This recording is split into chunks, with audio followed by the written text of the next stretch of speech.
I was reborn. I returned to the very day I was supposed to register my marriage with Willow. In my previous life, I was the rebound guy everyone talked about. The only reason I managed to marry Willow was that she wanted to find a dependable man and settle down. Yet after we got married, what I got was a reserved, emotionally distant wife and a cold marriage that lasted 10 years. So this time, I deliberately arrived an hour late, and during that 1 hour, I witnessed Willow receive a call from her ex-boyfriend and leave in a panic. She didn't reject the call like she had in my previous life, nor did she choose to wait for me. Standing at the entrance of the Civil Affairs Bureau, I looked at the time on my phone. A knowing smile curled at the corner of my lips. Chapter 1. I opened my eyes while the sky outside was still dim. I stared at the ceiling for a few seconds. There was a water stain up there, one I knew all too well. Back when I was young and renting this place, it was the first thing I saw every morning. Willow had even mentioned it a few times, saying it looked like a cat lying on its stomach. Wait, I suddenly sat upright. This was the apartment I had rented before getting married. I had moved out after the wedding. Later, we moved into our 3-bedroom marital home. The decoration followed her favorite natural wood aesthetic,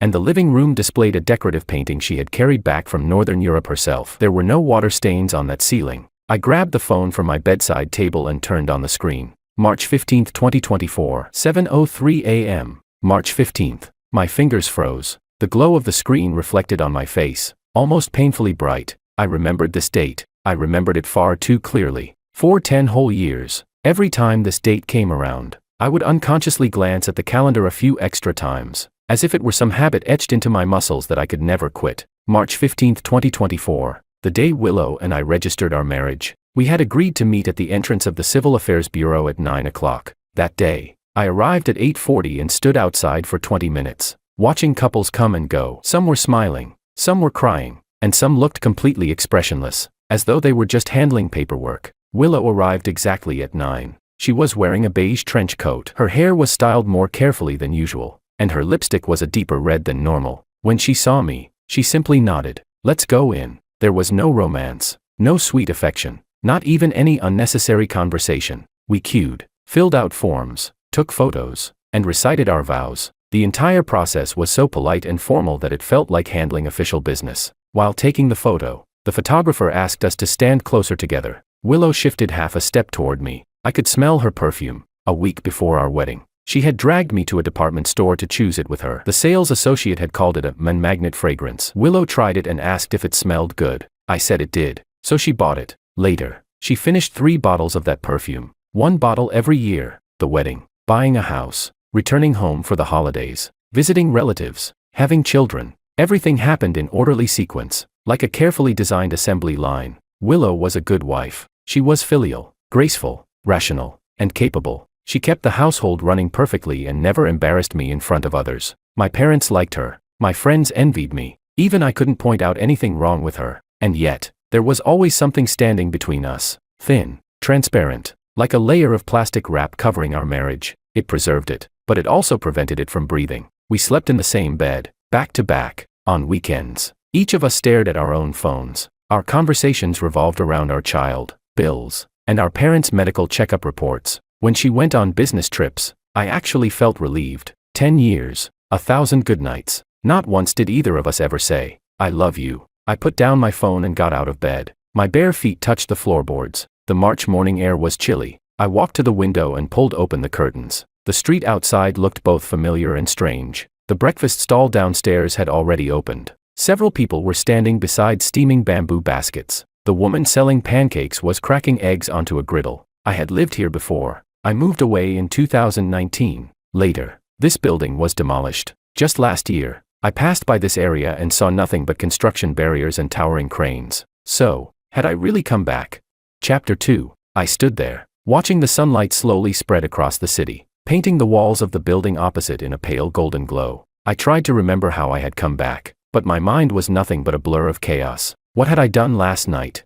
It felt like I had drunk a lot. It felt like, forget it, it didn't matter anymore. What mattered was that it was now 7:05 a.m. on March 15, 2024. Less than 2 hours remained before the 9 o'clock meeting Willow and I had arranged. I could go, or I could choose not to. I stood there thinking for a long time. Long enough for the soles of my feet to grow cold. Long enough for 2 waves of customers to rotate through the pancake stall downstairs. Then I turned around and went into the bathroom to wash up. While shaving, I looked at the men in the mirror. A face 10 years younger. No dark circles. No traces of weariness. My hair was still black. I thought about the face I would have 10 years later, tired, numb, occasionally staring into the mirror and wondering if this was all life was ever going to be. After shaving, I changed clothes. I didn't wear the plaid shirt Willow had bought for me. Instead, I picked a black one from the very back of the closet. The tag was still attached. I had bought it when I was around 30, thinking I'd wear it someday. Then I never thought about it again. Before leaving, I checked the time.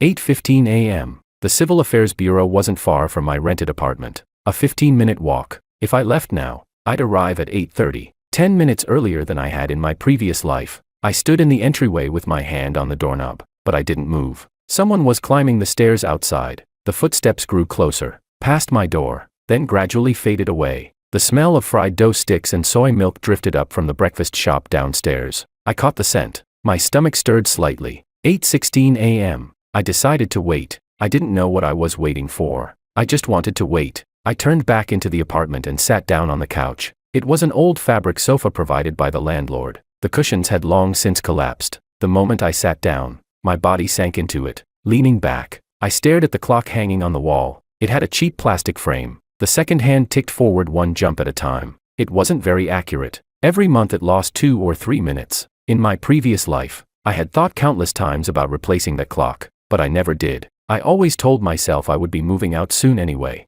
Later, I really did move out. The clock stayed behind with the landlord. I had no idea whether it was still there now. 8:20 a.m. I took out my phone and swiped through the screen. There were no messages from Willow. No missed calls. We had spoken once on the phone the night before. She had confirmed the time and location in a businesslike tone. 9 o'clock. At the entrance of the Civil Affairs Bureau. Don't forget your ID card and household registration booklet. I gave a brief acknowledgement. Then she hung up. That night, I suffered from insomnia. I tossed and turned for a long time before finally falling asleep. At the time, I thought it was just pre-wedding anxiety. Only later did I realize that perhaps something inside me had been trying to warn me. 8:25 a.m. I stood up and walked to the window. The streets were becoming more crowded. Students in school uniforms, office workers carrying briefcases, elderly people returning from the market with groceries. A young mother pushed a stroller past the building. The child inside waved both hands and babbled excitedly about something. I thought of our daughter. Her nickname was Emma. When Emma was 3 years old,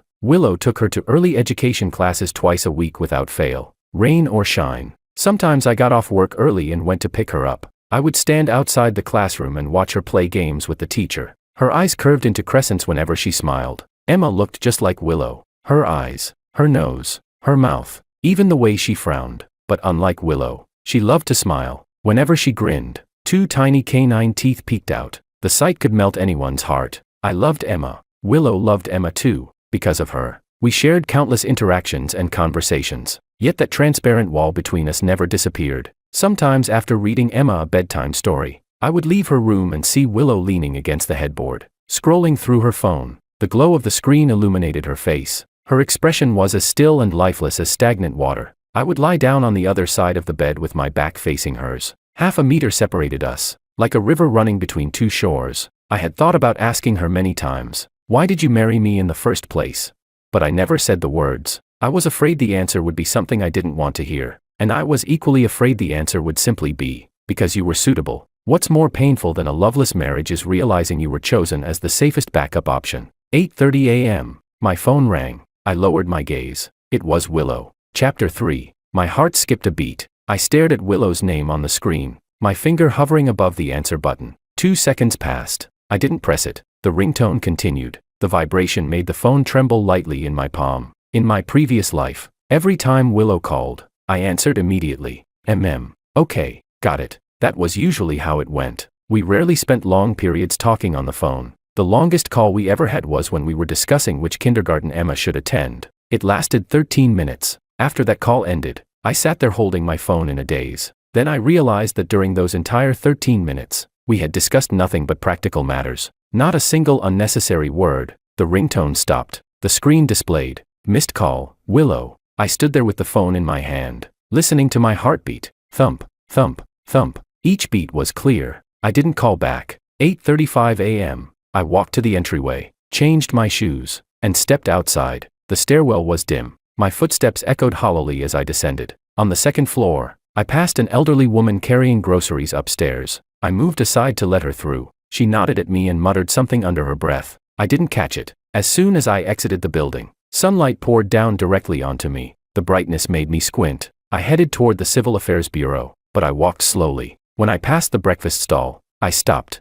1 bowl of soy milk, 2 fried dough sticks. I sat down at a small table by the entrance. The soy milk was hot. I blew on it before taking a sip. On the day of our wedding registration in my previous life, I hadn't eaten anything at all. As a result, while taking photos, the photographer kept saying, "Smile, groom, give us a smile." I couldn't. The expression in the final photo looked worse than crying. Later, Willow placed that photo album in storage. It stayed buried away and was never taken out again. Once, Emma found it. Pointing at the picture, she asked, "Daddy, why do you look unhappy?" I froze for a moment before replying.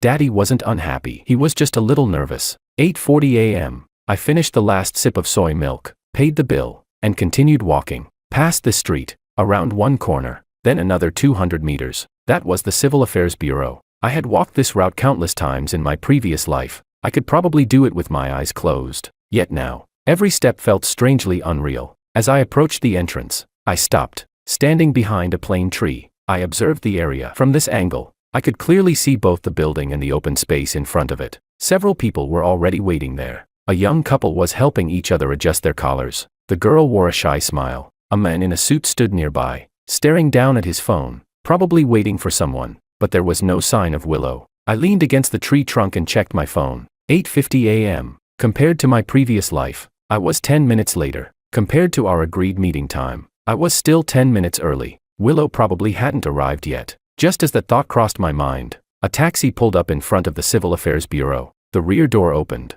The first thing that appeared was a foot in a beige high heel. Then the rest of her emerged. A beige trench coat, long hair draped over her shoulders, a document folder in her hand. Willow. From dozens of meters away, I watched her, and a strange feeling rose inside me. She looked younger than she did in my memories, even younger than the version of myself I saw in the mirror every day after returning 10 years into the past. 25-year-old Willow. The faint weariness that would later settle into her features had not yet appeared. She stood with perfect posture, chin slightly raised, like a proud white swan. She lowered her head and checked her watch. Then she looked around, probably searching for me. I watched her take out her phone, glance at the screen, and put it away again. 9 a.m. Her gaze swept through the crowd. She didn't find me. A slight frown appeared between her brows. She took out her phone again. This time, she lowered her head and started typing. A few seconds later, my phone vibrated. I looked down. A message from Willow. "I'm here. Where are you?" I stared at the words. My finger hovered over the screen.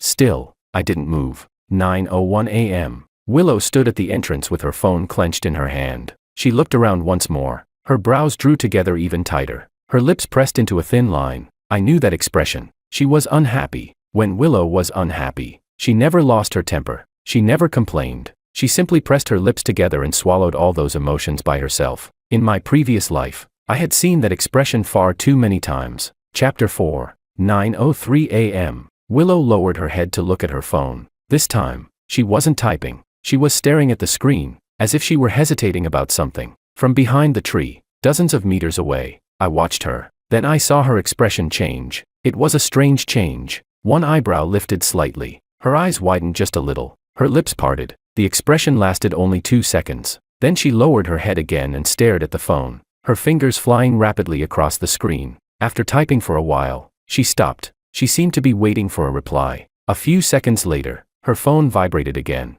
She looked down. This time, her expression changed completely. Her brows knitted together. Her lips pressed into a tighter line, but not because she was annoyed. It was anxiety. A kind of anxiety I had never seen on her face before. The hand holding her phone trembled slightly. Her other hand tightened around the document folder. She lifted her head and looked around. This time, her gaze swept across the direction where I was standing. Instinctively, I stepped back, but her eyes didn't linger. They passed right over me. Then I saw Willow do something I had never witnessed before. She raised the phone to her ear and made a call. The call connected quickly. She spoke a few words into the phone. Her voice was low, too low for me to hear, but I could see her expression clearly. Urgent, flustered. In 10 years of marriage, I had never seen that look on her face. After hanging up, she stood there motionless, staring down at the document folder in her hands. For more than 10 seconds, she remained frozen in place, like a statue. Then she raised her head and scanned her surroundings again. This time her gaze moved more slowly,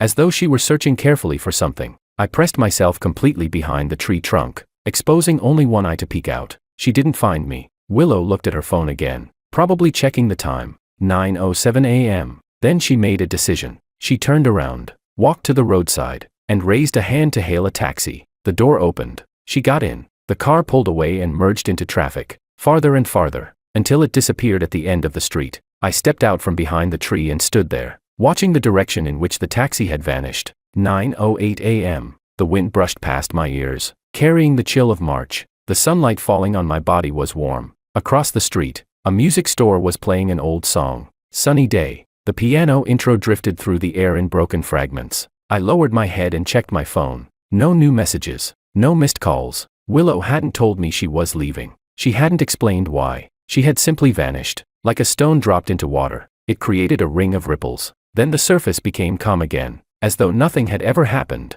I slipped the phone into my pocket and took a deep breath. The air carried the scent of plain tree leaves, the smell of car exhaust, the aroma of fried dough drifting from the breakfast stall nearby. All those scents mixed together and rushed into my lungs, leaving me in a daze. I thought back to this day in my previous life. At exactly 9 o'clock, Willow had appeared on time. We went inside together. We queued, filled out forms, took photographs, recited our vows. I remembered standing beside her during the photo session. Her shoulder lightly brushed against my arm. Even through our clothes, I could feel a trace of warmth. During the vows, her voice wasn't loud, but she pronounced every word clearly. We voluntarily enter into marriage and, from this day forward, will share the responsibilities and obligations entrusted to us by this union. When she finished, she turned and glanced at me. A faint smile touched the corner of her lips. I remembered that smile for a very long time. I thought it was the beginning of something good. Only later did I realize it wasn't a beginning. It was merely part of the process. I stood there for a long time,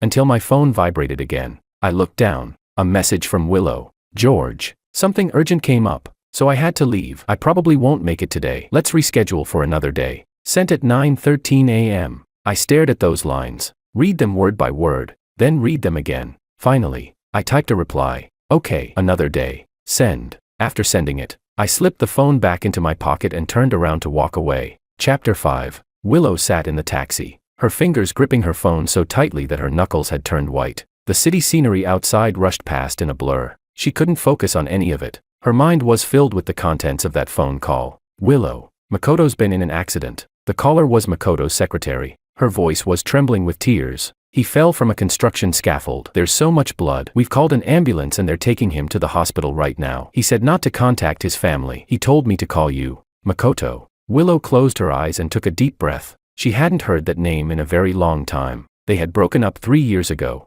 Makoto had moved to another city while she stayed here. On the day they separated, he said many cruel things, and so did she. In the end, Makoto had said, Willow, you're going to regret this. Biting her lip, she replied. Regret what? Regret being with you. Then she slammed the door and walked away. Her high heels clicked sharply against the floor. By the time she left the building, her eyes were burning with unshed tears, but she refused to let them fall. After that, they never contacted each other again. She blocked every way he could reach her, and he quietly respected that boundary. Occasionally, mutual friends would mention him. He'd started working on construction sites. He'd become a project manager. Apparently, he was doing quite well. Whenever she heard those updates, she would simply nod, say nothing. The news would stir a faint ripple inside her heart. Then it would disappear. She thought they would never cross paths again. Not in this lifetime. Until today. Until she was standing outside the Civil Affairs Bureau, waiting to register her marriage with George. Then her phone suddenly received a text message from an unfamiliar number. Willow, this is Maria, Makoto's secretary. Makoto has been seriously injured and is being treated in the emergency room. He keeps calling your name. Can you come? Central Hospital Emergency Department. She stared at the message.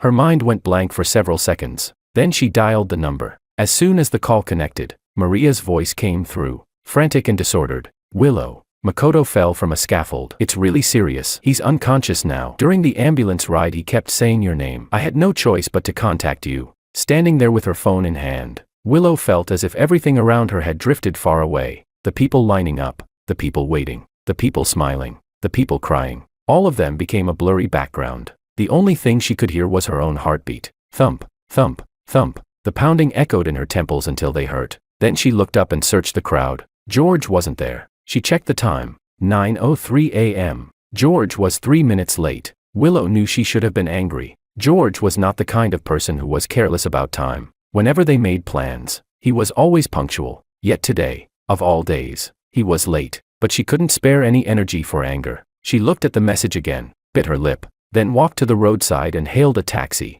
The moment she got into the car, she sent George a message. "I'm here. Where are you?" After sending it, she clutched the phone and waited for his reply. 1 minute, 2 minutes, 3 minutes, nothing. She stared at the screen. The display went dark. She lit it up again. It went dark once more. Again she woke it. The only thing in the chat window was her lone message. Beneath it was empty space. She suddenly remembered that while searching for him earlier, she thought she had seen someone standing behind a tree in the distance. A man wearing black. His build looked somewhat like George's, but she hadn't seen clearly. The taxi turned a corner. A different stretch of city appeared outside the window. As she watched the buildings flash by, George's face suddenly came to mind. They had met through a matchmaking introduction. The person who introduced them was a friend of her mother's. Their first meeting was at a cafe. When she arrived, he was already there. He sat by the window with a cup of Americano in front of him and what looked like a book in his hands. Only when she approached did she realize it wasn't a book at all. It was a document. He was reading it so intently that he hadn't noticed her walking over. Standing in front of him, she said, "George." He looked up, momentarily stunned. Then he quickly stood up and hurriedly gathered the papers. "Sorry, I got a little bored while waiting, so I was just reading something." Willow smiled. "It's okay." Chapter 6. That day, they talked for more than an hour. He wasn't a man of many words, but everything he said felt sincere. He told her he worked at an architectural design institute. He said he didn't have many hobbies, mostly reading, and occasionally playing sports. When he asked what she liked, she said she enjoyed watching movies. George asked if there had been any good movies lately. She replied that there hadn't been. George smiled. "Then when a good one comes out, I'll take you to see it." At the time, Willow thought he was actually pretty interesting. Later, they really did go to the movies together. It was an art house film about a man and a woman who missed each other, only to reunite years later. When the movie ended, Willow was crying so hard that tears streamed down her face. George sat beside her, awkwardly handing over tissues, completely unsure what to say. She asked him,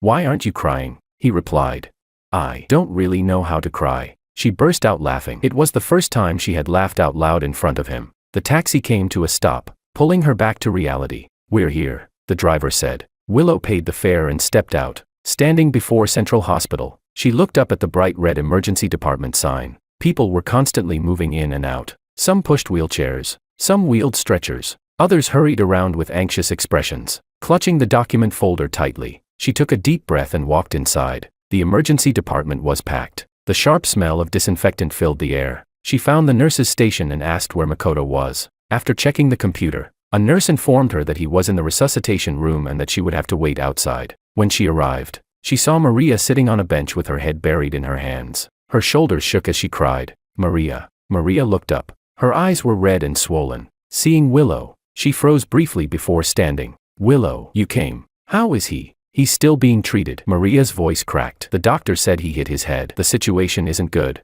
As she spoke, she nearly broke down again. "It's all my fault. I should have been watching him. He said he wanted to inspect the construction site today. I told him I could send someone else, but he insisted on going himself." Willow sat beside her and placed the document folder on her lap. The doors to the resuscitation room remained shut. The red warning light above them stayed illuminated. Every so often, a nurse would push through the doors and disappear inside again. Whenever the doors opened, sounds spilled out, the steady beeping of machines, doctors and nurses shouting instructions, the noise of frantic activity, someone calling out. Willow sat there staring at the doors, thinking about nothing, and somehow thinking about everything. She remembered the last time Makoto had called her. It was 6 months after their breakup. That night, she had worked overtime until very late. When she left the office, she discovered it was raining. Without an umbrella, she stood beneath the building entrance waiting for the rain to stop. Then her phone rang. An unfamiliar number. She answered. Makoto's voice came from the other side. "Willow, how have you been?" She froze with the phone in her hand for several seconds. Makoto continued. "I just wanted to hear your voice," she replied. "Makoto, we've already broken up." "I know." A pause.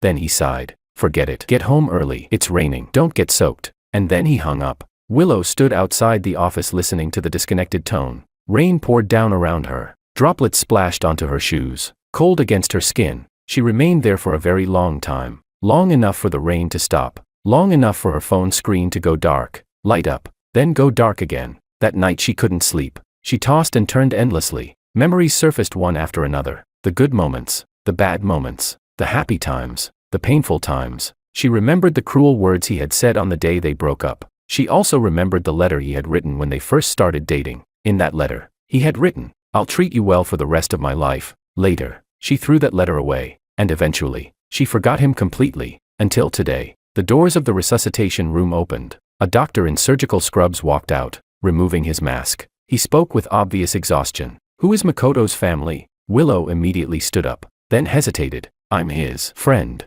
The doctor glanced at her. "We managed to save him, but he has intracranial bleeding. He needs surgery immediately. The operation is very risky. We need a family member to sign the consent form." Beside her, Maria nearly jumped in panic. "His family is all out of town. It'll take them several hours to get here." The doctor frowned. "Then who's going to sign?" Willow stood there, looking at the doctor, then at the half-open door of the resuscitation room. Through the gap, she could see part of a hospital bed, a white blanket, one exposed hand, and 4 needles taped to the back of it, fluid dripping steadily. She recognized that hand. Long fingers, distinct knuckles. Those hands had once held hers. "Can I sign?" she heard herself ask. The doctor looked at her. "What are you to him?" She fell silent for 2 seconds. Then she answered quietly. "His ex-girlfriend." Chapter 7. I didn't go home. On my way back from the Civil Affairs Bureau, I passed the breakfast stall again. The owner was clearing away bowls and chopsticks. When she saw me, she looked surprised. "Young man, you're back. Forget something."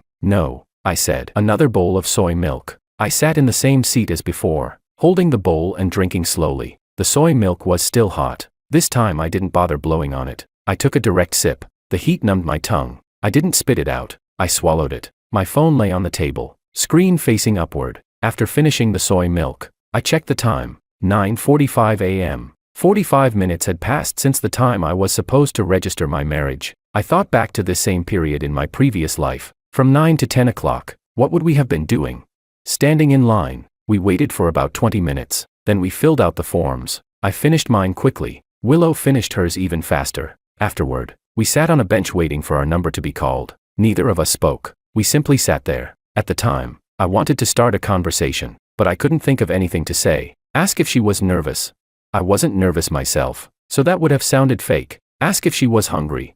It was barely after 9 in the morning. That seemed too early. In the end, I said nothing. We just sat there. When our number was called, she stood up. I stood up with her. Together we walked to the counter and handed over our documents. The staff checked our information and directed us to take photos. While taking the pictures, the photographer kept saying, "Closer, a little closer." So we moved closer, shoulder to shoulder. Then came the vows, the certificate, and finally, we walked out of the Civil Affairs Bureau. She glanced at her phone and said, "I need to go back to work." I asked, "Want me to take you?" "No, it's not on your way." Then she left. I stood outside the Civil Affairs Bureau and watched her walk away. Her back was straight. Her pace was steady. Soon she disappeared into the crowd. I looked down at the red marriage certificate in my hand. Opening it, I saw the photo. The two of us wore the same official-looking smiles. I closed it, put it away, and went back to work. That evening, we had dinner together at a restaurant near my office. It was our way of celebrating. She ordered noodles.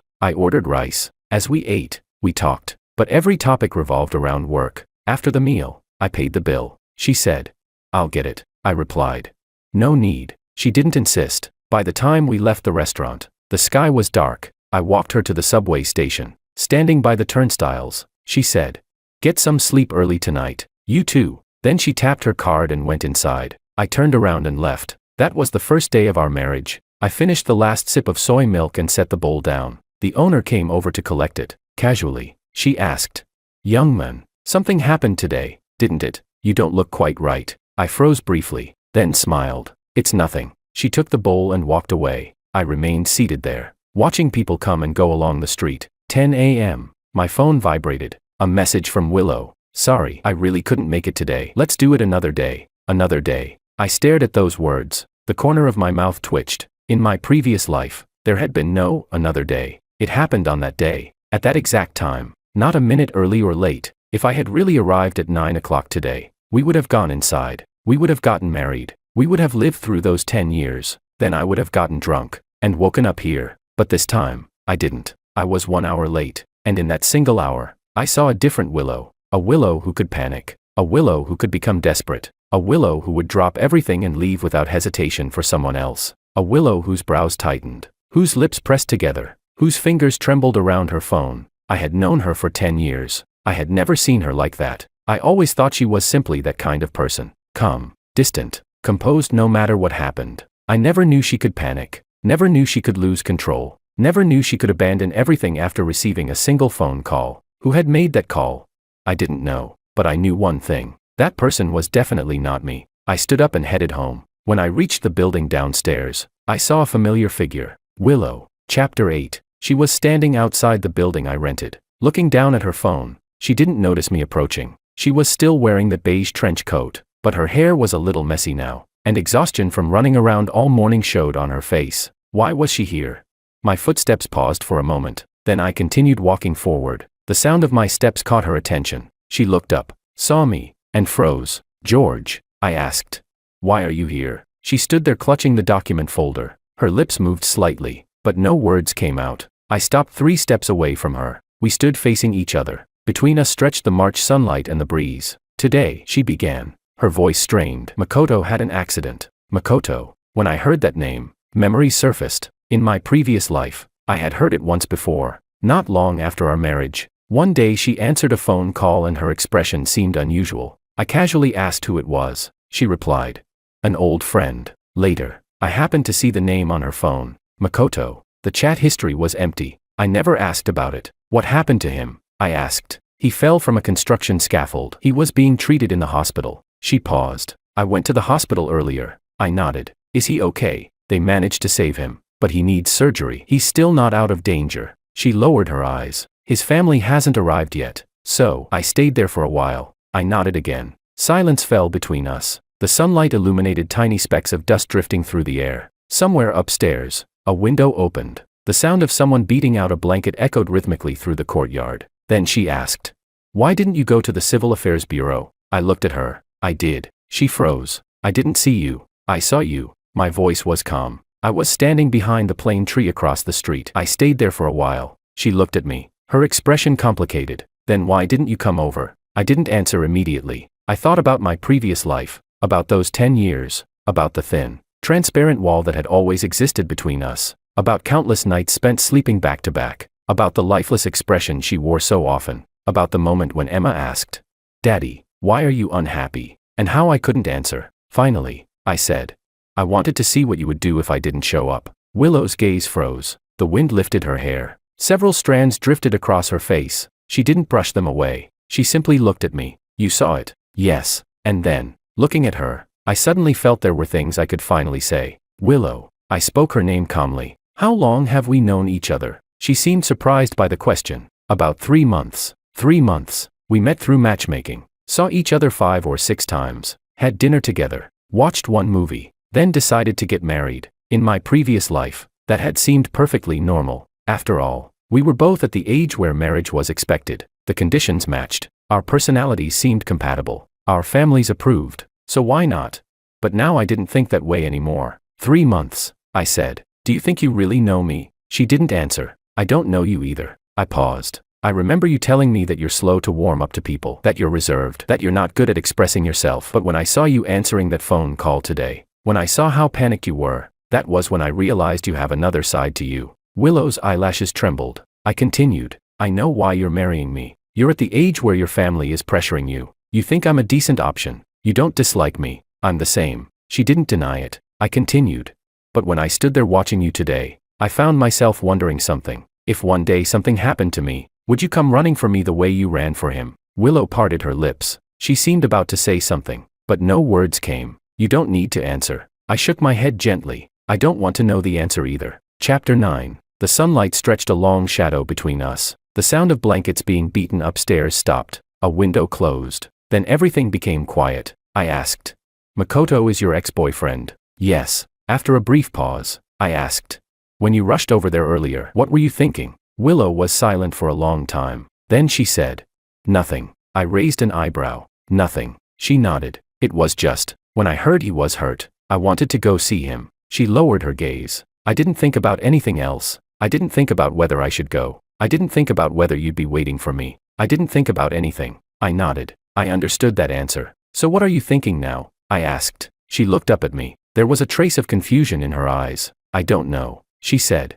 Willow stood in front of me. After saying those words, both of us fell silent. The truth was, she could have explained a lot. She could have explained that she hadn't spoken to Makoto in 3 years, that their breakup had been ugly, that some of the things she said were even harsher than the things he said, that she had gone to the hospital today simply because she heard he was injured and wanted to make sure he survived. Nothing more. But she didn't explain, because she saw something strange in my eyes. Not anger, not disappointment, not accusation. Instead, there was a calmness, a look that seemed to be waiting for something. She couldn't understand it. Just then, her phone rang. She looked down. It was Maria. Willow, Maria said urgently. Makoto's gone into surgery. The doctor said it'll take at least 3 or 4 hours. Are you still coming? Willow gripped the phone and glanced at me. I said, if you want to go, then go. She paused, then said into the phone, I'll be there soon. After hanging up, she looked at me. She seemed to want to ask something, but she didn't know how. You should go, I said. I don't have anything going on. What about you? I'll head back first. If anything comes up, call me. After saying that, I turned around and walked into the building. Willow remained standing at the entrance, watching George's retreating figure climb the stairs. His pace was steady, neither fast nor slow. Every step felt firm. When he reached the landing, he paused briefly, but he didn't look back. He simply continued upward. Only after his figure completely disappeared into the stairwell did she turn around and head back toward the hospital. When she arrived, Maria was still sitting outside the operating room. The moment she saw Willow, she stood up. Her eyes were red again. Willow, isn't it over yet? Willow asked. Maria shook her head. No. The doctor said it's a very complicated surgery. It'll take time. Willow sat down beside her and placed the document folder on her lap. Maria glanced at the folder and looked surprised. Willow, did you have something important today? Willow lowered her eyes to the folder. Inside were her household registration booklet, identification card, photographs, and all the photocopied documents she had prepared the day before. When gathering those materials, she had checked every item repeatedly, making sure nothing was missing, the same way she approached any important task. Now all those documents sat quietly on her lap, unused. Not a single one had served its purpose. Willow shook her head. Nothing important. Maria didn't ask again. The two women sat on the bench together, staring at the tightly closed operating room doors. Time passed slowly. Occasionally, a nurse would come out. Each time, they would immediately look up, but the nurses merely hurried past. None of them were looking for the two of them. Willow lowered her head and looked at her phone. The screen lit up, then went dark, then lit up again. George hadn't sent a single message. She opened their chat window. The last message was still the one she had sent. Let's do it another day. She typed a few words, then deleted them. Typed again, deleted them again. In the end, she sent nothing at all. Chapter 10. A little after 3 in the afternoon, the doors to the operating room finally opened. A doctor stepped out and removed his mask. Relief softened the exhaustion on his face. The surgery was successful. The patient is no longer in immediate danger, but he'll need to remain under observation. Whether there are any lasting complications depends on how he is after he wakes up. Willow stood up. The weight hanging over her heart finally eased, at least halfway. Thank you, doctor. The doctor nodded and left. Beside her, Maria clasped her hands together, muttering something under her breath, probably a prayer of gratitude. A while later, Makoto was wheeled out. His face was wrapped in bandages. Various tubes were connected to his body. His complexion was frighteningly pale. As Willow looked at him, he felt both familiar and unfamiliar at the same time. She followed the medical staff into the ICU area. After settling him in, the nurses explained several precautions and then asked them to leave. The patient needed rest. Family and visitors could wait outside. Willow stood outside the ICU, looking at him through the glass. His brows were furrowed. Even unconscious, they remained furrowed. She remembered something he once said. He used to sleep with his brows knitted together. His mother claimed it was because he carried too many worries.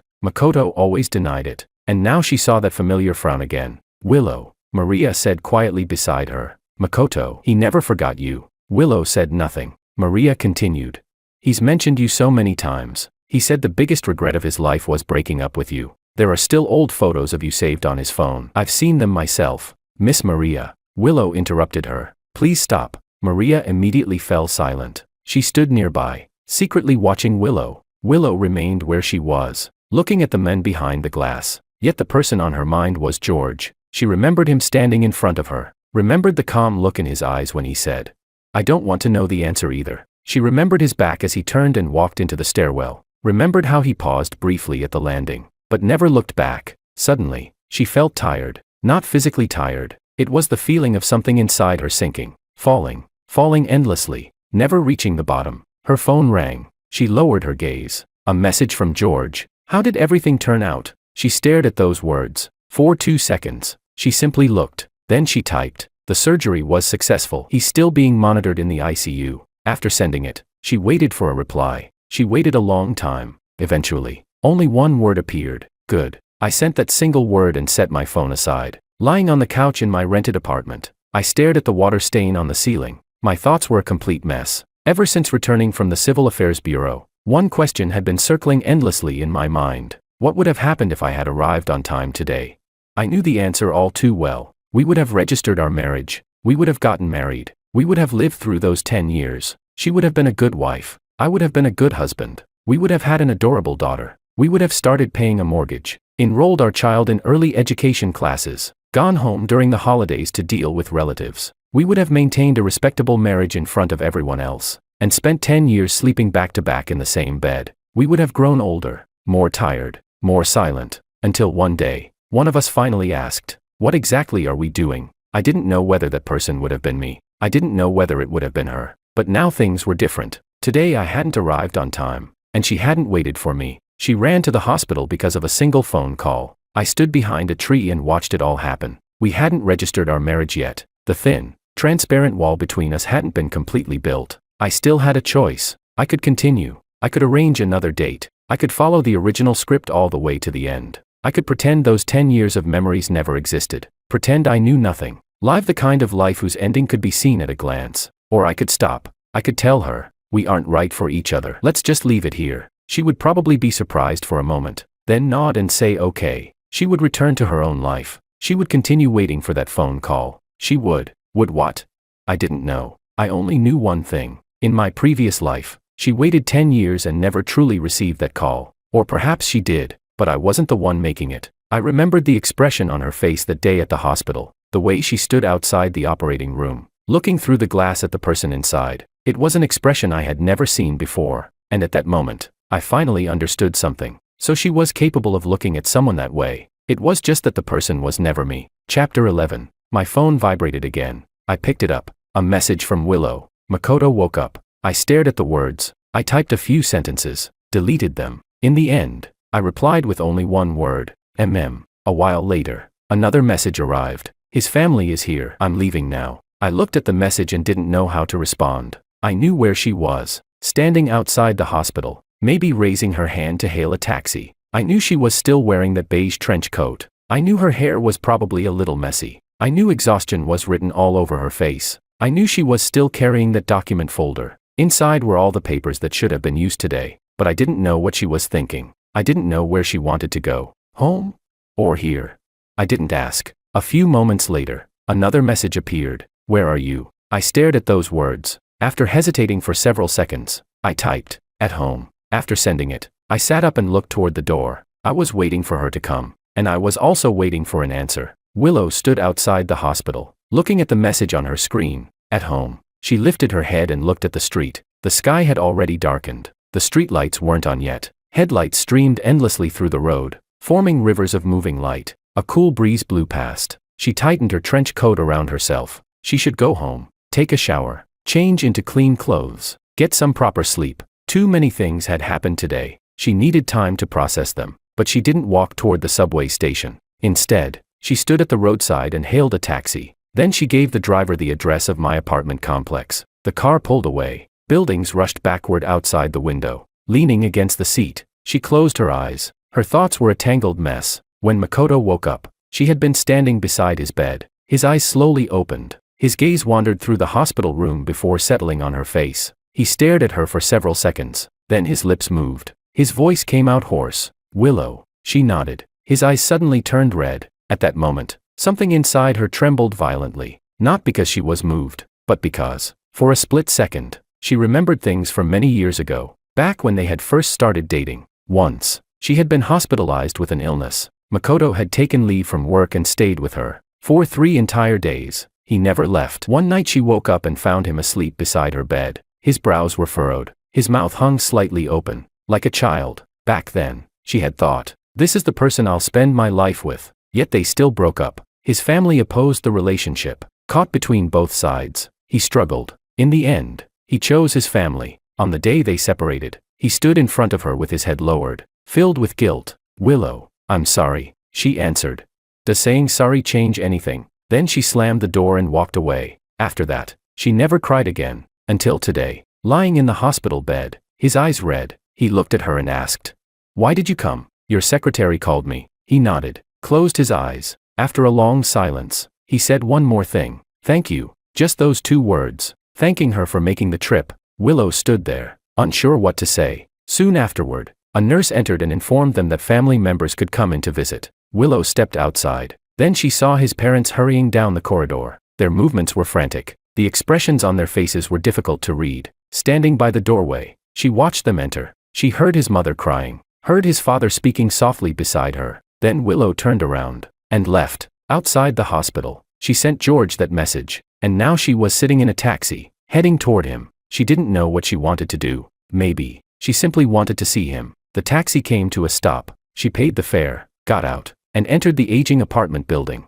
The stairwell was dim. One of the motion sensor lights had burned out. The remaining one barely worked. Her footsteps echoed through the empty corridor as she climbed the stairs. When she reached the 3rd floor, she stopped. Standing before the door, there was no apartment number on it, only a faded red paper blessing character left over from the Lunar New Year. Most of it had peeled away, but it still clung stubbornly to the wood. Chapter 12. She took a deep breath and knocked on the door. The door opened. I stood there. When I saw her, I said nothing and stepped aside to let her in. She walked inside. The apartment was small, even smaller than the place she rented. A couch, a bed, a wardrobe, a table. On the table sat a cup of instant noodles. The noodles had gone soggy, and the chopsticks rested beside it. She stood there, looking around. This was where I lived. 3 years later, we would get married and move into the apartment she had helped purchase with the down payment. After that, I never came back here again. "Have a seat," I said. She sat down on the couch and immediately sank into it. The cushions were badly worn out.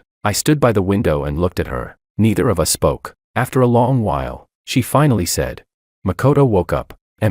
His family arrived. So I left.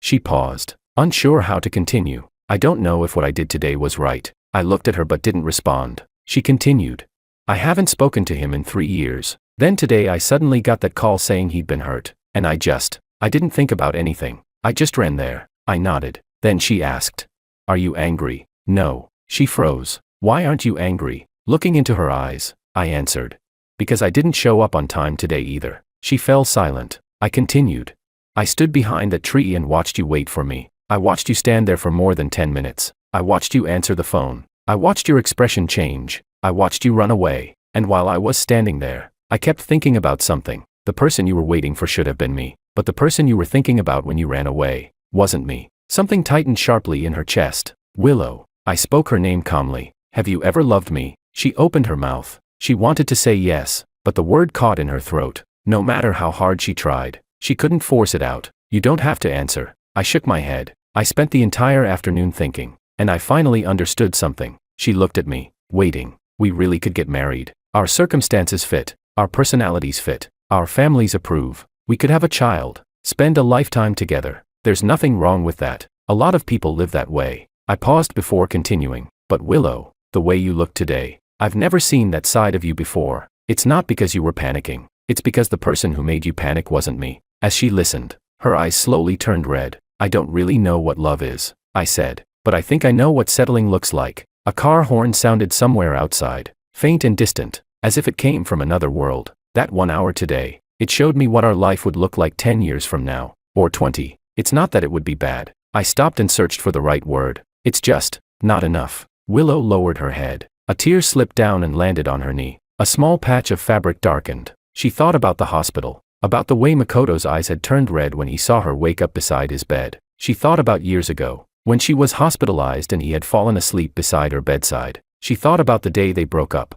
about slamming the door and walking through the streets while crying for what felt like forever. Then she thought about me, about our first blind date, about how I had been holding documents when she arrived and had scrambled awkwardly to put them away, about the movie, about how she cried uncontrollably while I helplessly handed her tissues, about this morning, about the calm look in my eyes when I said, I don't want to know the answer either. And suddenly she realized something. She had never panicked because of me. Never. She had never received a phone call and dropped everything without thinking just to run to my side. I'm sorry. Her voice trembled. I shook my head. You don't have anything to apologize for. I walked over to the table, picked up the cup of soggy instant noodles, and dumped it into the trash. You should go. It's getting dark. She stood up and looked at me. She had so many things she wanted to say, yet not a single word came out. I walked her to the door. My hand rested on the doorknob. Then I paused. Willow. She looked up. Makoto woke up. If you still want to see him, then go. Don't worry about whether you should. She stared at me. I continued quietly.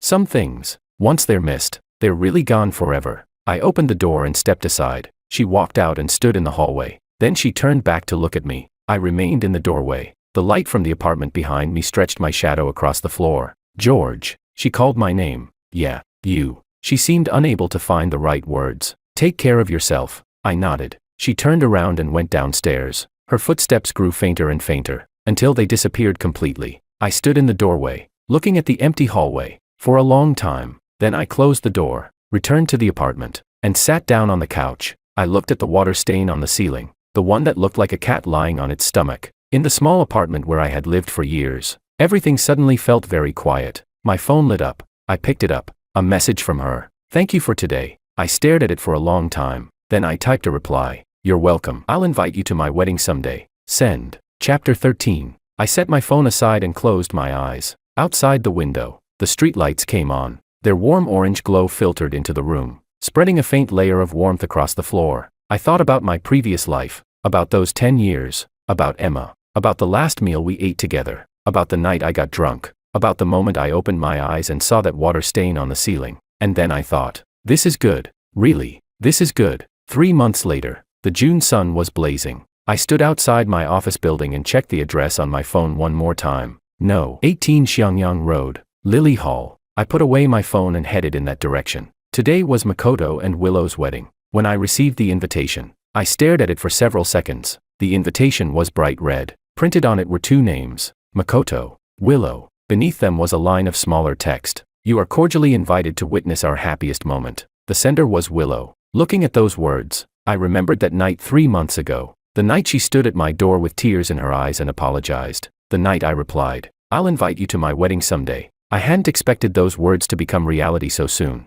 I put the invitation away and went to a department store to buy a red envelope. Inside, I placed 606, a lucky number, a blessing for smooth sailing and good fortune. The wedding was scheduled for 11:18 a.m. at a Chinese restaurant on Xiangyang Road. When I arrived, quite a few guests were already there. Large wedding photos of the bride and groom stood near the entrance. In the pictures, Makoto wore a suit, Willow wore a white wedding gown. The two of them leaned against each other, smiling beautifully. Makoto's smile looked slightly goofy. Willow's carried a hint of shyness. Sunlight bathed them, coating the photographs in a soft golden glow. I stood there and looked at the pictures for a while. Then I walked inside, handing over the red envelope to the attendant collecting gifts. The attendant asked, Are you a friend of the bride or the groom? The bride. The attendant made a note in a ledger and handed me a bag of wedding candies. Please enjoy. Lily Hall is straight ahead. Then turn left. I took the candies and walked inside. Lily Hall contained more than a dozen banquet tables. Many guests were already seated. I picked a seat in a quiet corner and sat down,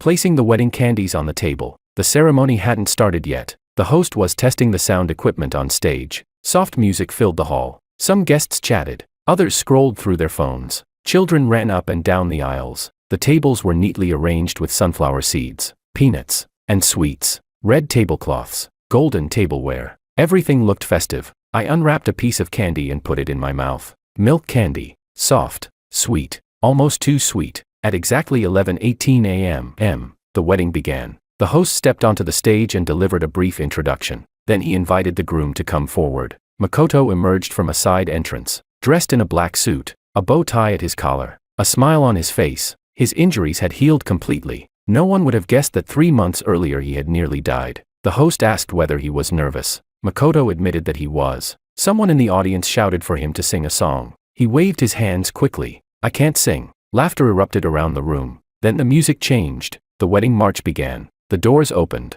Willow appeared, dressed in white, her arm linked with her father's. Slowly, she walked into the hall. From my seat in the corner, I watched her move forward step by step. Her gown was strapless. The train flowed behind her across the floor. Her hair was elegantly pinned up. A small crown rested on her head. Her makeup was flawless. A smile curved her lips. She walked steadily. Each step perfectly matched the rhythm of the music, neither too fast, nor too slow. When she reached Makoto, her father placed her hand into his. He said something quietly. Makoto nodded. His eyes were already a little red. Then the two of them stood face to face. The vows began. Mr. Makoto, do you take Miss Willow as your lawfully wedded wife, for richer or poorer, in sickness and in health? I do. Miss Willow, do you take Mr. Makoto as your lawfully wedded husband, for richer or poorer, in sickness and in health? Willow looked at Makoto. Her eyes sparkled. Her voice wasn't loud, but it was clear. I do. Chapter 14. I sat in the corner, listening to those words.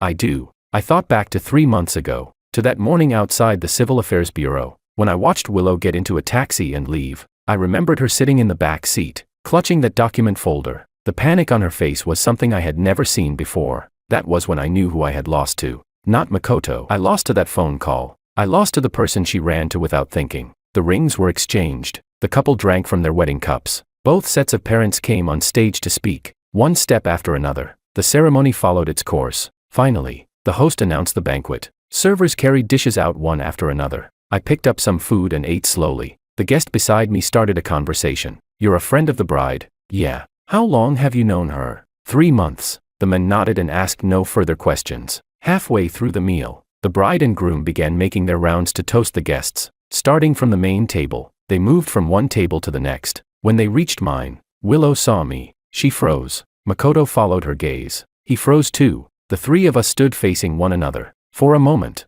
nobody spoke. Then Makoto extended his hand. George, Willow talks about you a lot. I shook his hand. Congratulations. Thank you. Makoto smiled. I heard about what happened that day. Thank you. I shook my head, saying nothing. Standing beside him, Willow looked at me. She seemed to want to say something, but didn't know how to begin. I looked at her. Happy marriage. Her lips moved slightly. In the end, she only managed to say, thank you. I raised my glass toward them. Makoto and Willow raised theirs as well. The three of us drank together. It was strong liquor, spicy and sharp. The warmth burned down my throat and settled in my stomach. Afterward, they moved on to the next table. I sat back down and continued eating. Outside, the sunlight was perfect. Golden patches stretched across the floor. By the time the wedding ended, it was already past 2 in the afternoon. I followed the crowd toward the exit. Just as I reached the door, someone called my name. George. I turned around. It was Willow. She had changed out of her wedding gown. Now she wore a red cheapao. Her hair had been let down. A faint flush colored her cheeks from all the toasting. She stood near the entrance holding something in her hand. Looking at me, I walked over. This is for you. She held it out. I accepted it. It was a red envelope, but not the one I had given earlier. This one was much thinner. Whatever was inside, it wasn't money. I opened it. Inside was a photograph. A bride and groom stood on a wedding stage. The bride wore white. The groom wore a suit. Both wore serious expressions. One was saying, I do. The other was listening. The picture had been taken from the side, yet it was obvious. The person listening was me. This is. I looked up at her. She lowered her eyes briefly. That day at the Civil Affairs Bureau, I asked the photographer to take it for us. I planned to give it to you after we got our marriage certificate. But then, her voice trailed off. She didn't finish the sentence. I lowered my gaze and stared at the photograph. For a very long time. Keep it. She smiled faintly. Let it be a memory. I slipped the photograph back into the envelope, then put it in my pocket. Okay. We stood there at the entrance. The sunlight poured down around us, stretching our shadows across the ground. I'm leaving. I turned and started walking away. After a few steps, I stopped, then looked back at her. She stood at the doorway, wearing that red cheapao. The wind lifted her hair. A faint smile rested on her face. Willow. I called her name. Yeah. I wish you happiness. She looked at me, then nodded. I turned around once more and continued walking. Out of the restaurant, into the bright June sunlight. The photograph in my pocket rested against my chest, holding a trace of warmth. And this time, I never looked back. Chapter 15. Willow learned that George had gotten married through a post on WeChat Moments. That day, she was cooking at home. Makoto was in the living room playing with their child. Her phone buzzed. She wiped her hands and picked it up. A mutual friend had shared a post. The attached image was a photo of a marriage certificate. The caption read, "Congratulations to George for finally finding his other half." She tapped on the picture and zoomed in. It was a photo of two people. George and a woman she didn't recognize. The woman wasn't exceptionally beautiful, but her smile was warm. Leaning against his shoulder, her eyes curved into crescent moons. George was smiling too, not the polite smile she was familiar with, not the smile people wore out of courtesy. This was a genuine smile. Tiny lines appeared at the corners of his eyes. The two of them wore white shirts, holding their marriage certificates. Behind them stood the familiar vow-taking platform inside the Civil Affairs Bureau. Willow stared at the photo for a long time. Makoto walked over carrying their child. "What are you looking at?" She turned off the screen. "Nothing. A friend got married." Makoto leaned over and kissed her. "We got married too." She smiled softly, set the phone down, and continued cooking. That night, lying in bed, she couldn't fall asleep. Makoto slept soundly beside her. His breathing was steady and even. Turning her head, she looked at his face. Moonlight filtered through the gap in the curtains, casting a pale streak of light across his features. She thought about many things. She thought about that morning 3 years ago, standing outside the Civil Affairs Bureau, receiving that phone call. She thought about sitting in the taxi on her way to the hospital. At the time, only one thought existed in her mind: nothing can happen to him. She thought about the conversation she later had with George, about the words he said: "The person who made you panic wasn't me." She thought about their wedding day, about him standing at the entrance, turning back one last time, and saying, "Be happy." She didn't know what his life was like now. She didn't know who he had married. She didn't know whether they were happy together. But as she looked at the smile on his face in that photograph, something inside her suddenly relaxed. It was a smile she had never seen before. Not the polite smile, not the composed smile, not the familiar smile she remembered. It was a smile that came from his eyes. Perhaps he had finally understood something. Perhaps he had found the person who could make him smile like that. Outside, the wind rustled through the trees. Leaves whispered against one another. Willow slowly closed her eyes, and, little by little, drifted off to sleep. Chapter 16. In the 3rd year of my marriage, I had a son. On the day he was born, I paced back and forth outside the delivery room so many times that I lost count. Then a nurse pushed open the door and said,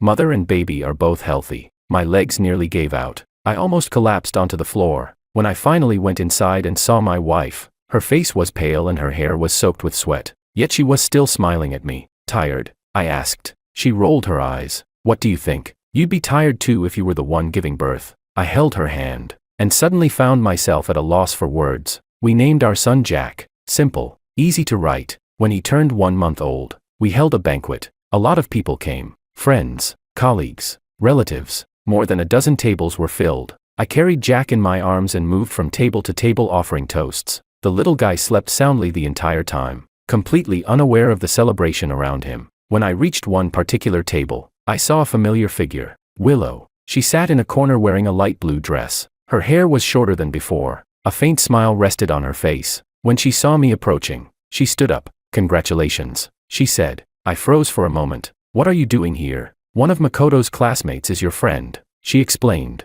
"He insisted we come." Following her gaze, I looked across the room. Makoto was chatting with someone nearby. He was also holding a child, a little over a year old, perhaps. The toddler was busy tugging at his tie. I asked, "Your second child?" She nodded. "Almost 2 years old." I smiled. "Time really flies." She looked down at the baby in my arms. Tiny, eyes closed, sleeping peacefully. "He looks like you." "Really? Everyone says he looks like his mother." "The eyes look like yours," she said. "They're handsome." I wasn't sure what to say. I looked down at my son, then back at her. "How about you?" I asked. "How's life these days?" "Pretty good." She smiled. "Makoto transferred back to the city. My job is going fine. The kids are healthy. The parents are doing well. Nothing exciting, just ordinary." I nodded. "That's good." A server came by to refill drinks. I raised my glass toward her. She lifted hers and clinked it lightly against mine. It was juice, not alcohol. "I still need to breastfeed later," she explained.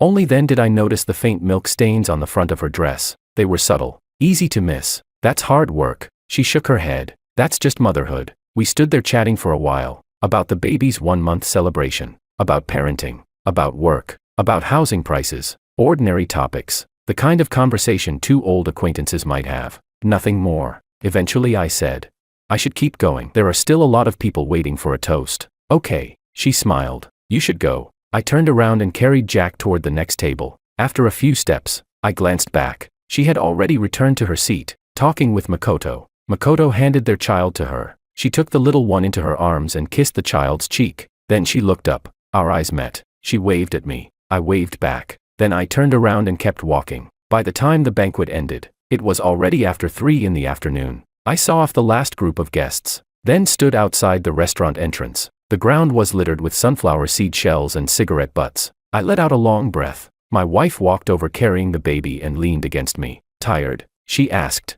Not really. She glanced toward the banquet hall. I saw you talking to a woman for quite a while. Who was she? I paused, thought about it, then answered.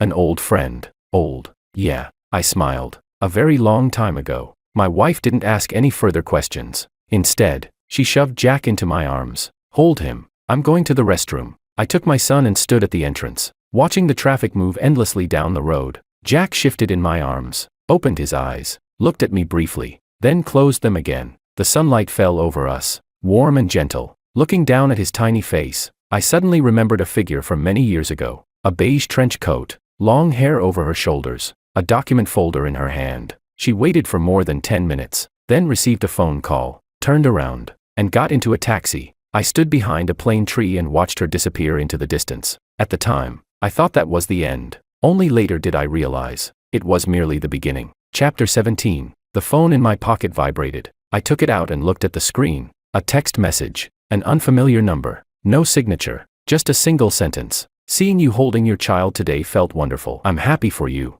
I stared at those words for several seconds. Then I looked up and scanned the area around me. People came and went. Cars passed by. But there was no sign of that familiar figure. I lowered my head. Typed a few words. Deleted them. Typed again. Deleted them once more. In the end, I sent only one word. Thank you. Send. I slipped the phone back into my pocket, held my son in my arms, and walked toward the parking lot. My wife came running out of the restroom and caught up with me. Why didn't you wait for me, so you wouldn't have trouble finding me? TCH. She rolled her eyes, like I'd get lost. I laughed, then handed our son to her. You carry him, I'll drive. The three of us got into the car. The engine started, and we pulled out of the parking lot. As we passed the restaurant, I glanced out the window. Most of the guests had already left. The staff were cleaning up tables and chairs. Sunlight reflected off the red tablecloths, almost blindingly bright. I looked away and focused on the road ahead. What do you want for dinner? Anything. I sighed helplessly. It's always anything. Every time I ask,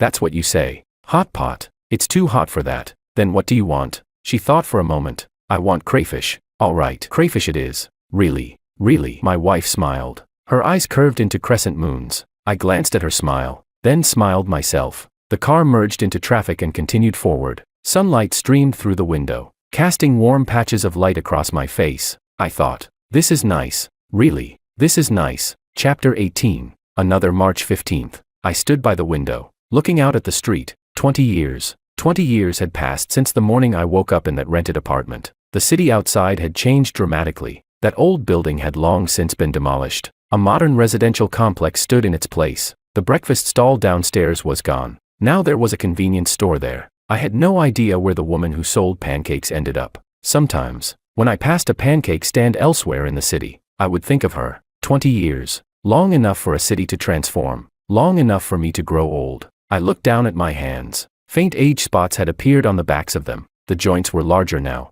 the skin looser. 20 years ago, these hands had been young and strong. They could lift my son with ease. They could survive all-night drafting sessions without complaint. Now they couldn't. Holding my grandson for a while made my arms ache. One sleepless night took 3 days to recover from. Footsteps approached behind me. My wife walked over carrying a cup of tea. Daydreaming again. She handed the cup to me. What are you thinking about? I accepted it and took a sip. Warm. Nothing. I smiled. The weather's nice today. It really is. She stood beside me and looked out the window. Should we take our grandson to the park later? Sure. Together we watched the sunlight outside. Our grandson ran around the living room. Grandpa. Grandpa. I turned around. The little guy was holding a toy airplane above his head, pretending it was taking off. Coming. I laughed and set down my teacup, then walked over. Behind me, my wife watched with a smile on her face. That night, I had a dream. In the dream, I returned to 20 years earlier. I stood outside the Civil Affairs Bureau, watching the figure in the beige trench coat. She stood there looking down at her phone,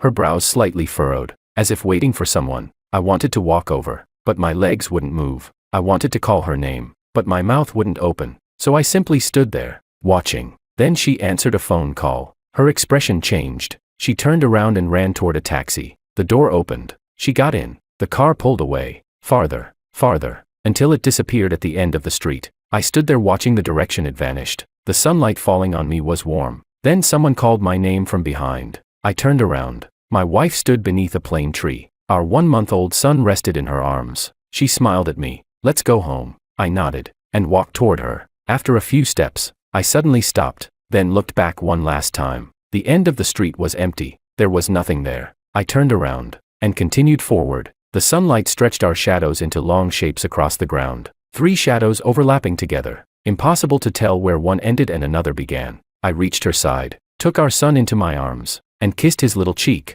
"Let's go home." Together we turned around and headed toward home. Behind us was that familiar street, crowded with people, busy with traffic. Ahead stood the old apartment building where we had lived for so many years. Several pots of pothose plants sat on the windowsill. Their leaves shone bright green in the sunlight. Holding my son, I walked forward one step at a time, and this time, I never looked back.